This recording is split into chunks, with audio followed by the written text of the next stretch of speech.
I'm gonna go ahead and apologize for this video's topic being out of left field. I talk a lot about War Thunder and how Gaijin manages it, but never really Gaijin as an entity. Regardless, I think it's important to make this video so I can truly explain my position, since I've seen a lot of people making assumptions and acting in certain ways because of things I said previously. A decent amount of people are misinterpreting what I say, but I don't blame them. I can be pretty ambiguous sometimes, and my opinion on any given subject can swing back and forth fairly rapidly. Before I get into that though, I'm going to take a quick second to talk about my sponsor. I've partnered with Apex Gaming to make a line of pre-built gaming PCs, so if you're looking to upgrade, they might be worth checking out. You can use my username as a discount code on checkout. Link is in the description and comments. Now let's get back to the video. As far as what I think about Gaijin as a company, my main points still stand. I don't think they're incompetent by any means, but I don't agree with how they manage War Thunder. I don't agree with how much they use frustration as a tool for driving revenue. I don't agree with a lot of their balancing decisions, and I don't agree with their pay-to-win elements. That being said, as a community, I don't think that Gaijin are impossible to work with. In my 2PL video, I was mocked for saying that I hope Gaijin learns from the community backlash,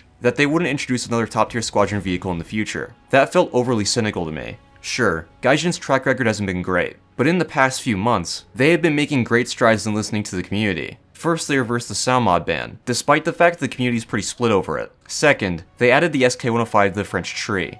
Third, they had a dev server to test the new pressure mechanic, the one that's replacing hull break. Normally Gaijin would have just tested it on the live server, like they did with Volumetric. We all know how that turned out. The player base has been clamoring for more comprehensive testing of new mechanics for a while now, and here we have it. As for why I would say that I hope Gaijin would learn from such a mistake, why wouldn't I? If I was truly at the point that I thought Gaijin devs either couldn't learn or didn't care to, then there would be no point in me making a video. There'd be no point in me playing the game at all. I make videos like that to share my opinion, to share how I think these problems could be solved, and to stir a bit more conversation in the community about these problems.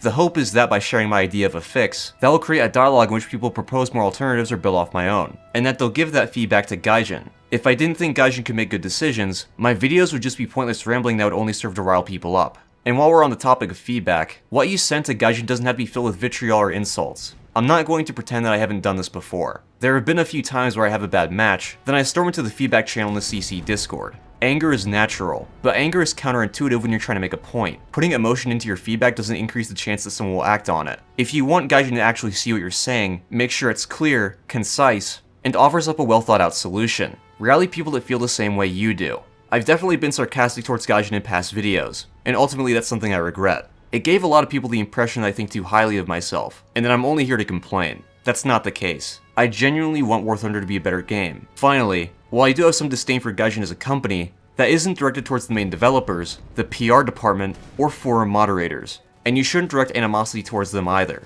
If there is a decision or strategy that you don't agree with, chances are it comes from a producer or someone higher up in the chain, someone far removed from the process. As I've said before, the PR department especially is fantastic to work with, and I've seen them get a lot of undeserved flack. Anyway, I hope this clears some things up. I'll see you guys in the next video.